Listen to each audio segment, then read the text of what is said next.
રાજકોટના અગ્નિકાંડ બાદ સુરત ફાયર વિભાગ હવે એક્શનમાં આવ્યું છે। શાસક પક્ષના દંડક ધર્મેશ વાણિયાવાલાનું ફૂડ કોર્ટ સીલ કરવામાં આવ્યું છે। એનઓસી ન હોવા છતાં બે રોકટોક આ ફૂડ કોર્ટ ચાલતું હતું।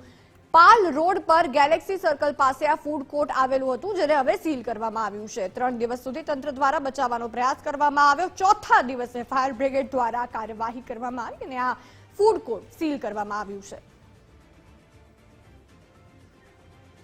સંવાદદાતા રાકેશ બ્રહ્મભટ્ટ આપણી સાથે ફોન લાઈન પર જોડાયા છે। રાકેશ, રાજકોટના અગ્નિકાંડ બાદ સુરત ફાયર વિભાગ પણ હવે એક્શનમાં છે અને શાસક પક્ષના દંડકનું ફૂડ કોર્ટ સીલ કરવામાં આવ્યું છે।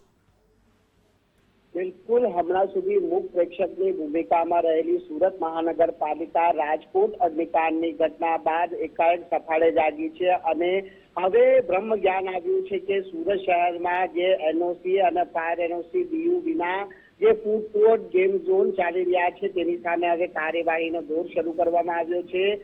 બીજી તરફ વાત કરવામાં આવે તો રાજકોટની અગ્નિકાંડની ઘટના બાદ જે પ્રમાણે તંત્ર તરફથી કાર્યવાહી કરવામાં આવી રહી છે તેમાં શાસક પક્ષના દંડક ધર્મેશ વાણિયાનું ફૂડ કોર્ટ પણ સીલ કરવામાં આવ્યું છે, પરંતુ સૌથી મહત્વની બાબત એ છે કે તંત્ર તરફથી આ ફૂડ કોર્ટ સીલ કરવામાં આવ્યું તેના સાંજના સમયે જ આ ફૂડ કોર્ટ ચાલુ હાલતમાં મળી આવ્યો હતો, જેના વિડીયો પણ સુરતના સોશિયલ મીડિયા પર વાયરલ થયા છે અને તંત્રની કામગીરી સામે લોકો હાલ સવાલ ઉભા કરી રહ્યા છે। ધર્મેશ વાણિયાવાળા દ્વારા પાલ રોડ પર ગેલેક્સી સર્કલ પાસે નિયમોની એસી કરીને ફૂડ કોર્ટ ચાલુ રાખવામાં આવ્યું હતું અને એનઓસી નહીં હોવા છતાં પણ તંત્ર દ્વારા લા પેન્ટોલા નામનું ફૂડ કોર્ટ ચાલવા દેવાયું હતું, જે તંત્રની કામગીરી સામે અનેક સવાલ ઉભા કરે છે।